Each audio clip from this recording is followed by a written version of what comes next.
दोस्तों, आप अपने आसपास जो भी भौतिक चीज़ें देख रहे हैं, जो इंसान बना चुका है या बना रहा है, वह सब विचारों की देन है।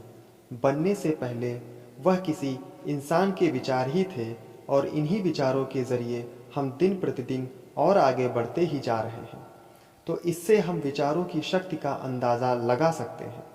हमारे मस्तिष्क में उत्पन्न कोई भी बात, सोच या कोई इच्छा एक प्रकार का विचार ही होता है, जो अत्यंत सूक्ष्म है और हर तरीके का निर्माण उससे पहले किए गए विचार के अनुसार ही होता है।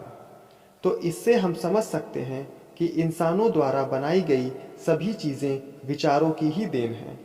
पर इंसान का क्या? क्या वह भी विचारों की देन है? तो हाँ, वह भी विचारों की ही देन है, जो माँ बाप के विचारों के फलस्वरूप संतान उत्पत्ति है। फिर प्रश्न उठता है कि इंसान और उसकी बनाई हुई चीज़ें सब विचार की देन हैं, तो फिर संसार की बाकी चीज़ों का क्या, वह जो इंसान ने नहीं बनाई, जो इंसान से भी पहले से हैं, जैसे पेड़, पौधे, पर्वत, नदियाँ, समुद्र, ग्रह, नक्षत्र, सूर्य, चंद्र आदि। तो इसका उत्तर हमारे शास्त्रों में वर्णित है, जिसमें कहा गया है कि संपूर्ण ब्रह्मांड परमात्मा के एक विचार का ही परिणाम है। एको हंग बहुश्यामि, मैं एक से बहुत हो जाऊं। तो हम अगर सूक्ष्म दृष्टि से देखें तो पाते हैं कि यह संपूर्ण जगत विचारों का ही स्थूल रूप है। इसलिए हर तत्व विचारों का ही उत्सर्जन कर रहा है। जैसे हम जिस चीज को भी अपनी इंद्रियों के द्वारा परखें, उसे देखकर, सुनकर, सूंघकर या छूकर उससे संबंधित विचार संक्रमित हो जाते हैं। अब आगे हम इसे दो भागों में विभाजित कर समझते हैं। एक विचार है सकारात्मक और दूसरा है नकारात्मक।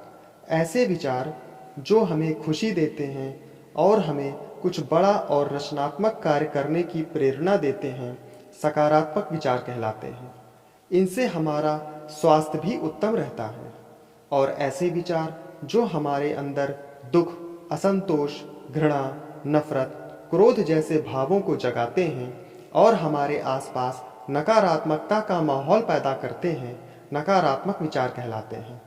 इनसे व्यक्ति मानसिक रूप से कमजोर होकर अवसादग्रस्त हो सकता है और शारीरिक रूप से भी बीमार हो सकता है। तो इसलिए किसी भी व्यक्ति को जो अपने भविष्य को उज्जवल और सुखप्रद बनाना चाहता है, उसे नकारात्मक विचारों से बचकर सकारात्मक विचारों का ही सेवन करना चाहिए।